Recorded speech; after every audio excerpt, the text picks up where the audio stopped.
Hello everyone, फेरि पनि आयो सानो र छोटो मिनी ब्लग बल्सियाको।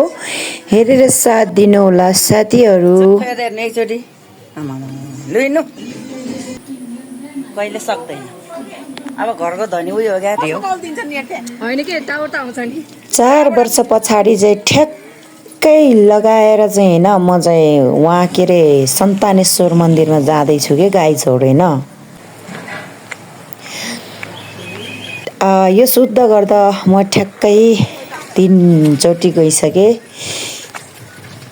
त्यही पनि हजुरहरू आउनुहोस्, उहाँ चाहिँ जे माग्यो त्यही पुरा हुन्छ। यदि हजुरहरूको सन्तान छैन भने पनि सन्तानलाई माग्नुभयो भने उहाँले दिनुहुन्छ भनेर चाहिँ भन्नुहुन्छ होइन। आउनुहोस्, म चाहिँ आफ्नो सन्तानको खुसी माग्न चाहन्छु होइन।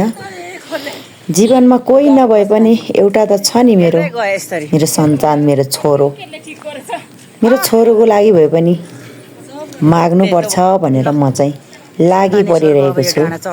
सन्तानेश्वरको त यति अग्लो भर्याङ पनि 365 भर्याङ पनि चढेर गए र चढ्दा पनि त्यति नै हो साथीहरू होइन। आउनुहोस्, हजुरहरू पनि वेलकम छ ल 365 यो मन्दिरमा।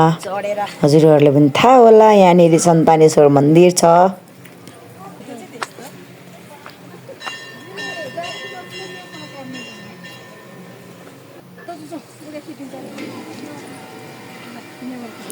सबै फोटो खिच्ने जारी छन् मेरा नन्दा बाउजू साथी सबैजना।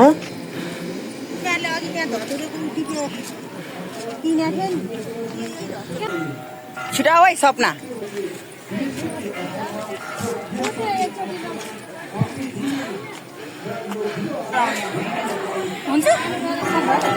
ठ्याक्कै मन्दिरको ठुलो भर्याङ पुगेपछि चाहिँ यहाँ आमाले चाहिँ के अरे सामानहरू बेच्न राख्नु भएको रहेछ कि। पहिला 2 चोटि आउँदा त मलाई सायद खासै पसिना आएको जस्तो लागेको थिएन। यो चोटि त साँच्ची नै भने मेरो त पसिना त यति धेरै आयो कि अचम्मै लागिरहेछ कि सबै मेकअपै गयो भने यार पसिनाले।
पूजा पनि सकेर फर्क्यो यार।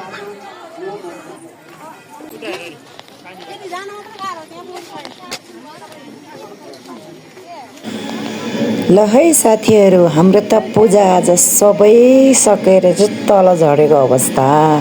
बिचरा यहाँनिर चाहिँ किडनी फेल भएको आमै रहेछ, साह्रै माया लागेर के गर्ने होइन। हामी चाहिँ फेरि पनि 365वटा भर्याङ तल झरेर गेटमा आइपुगिसक्यो। ल सबैजनालाई बाई बाई।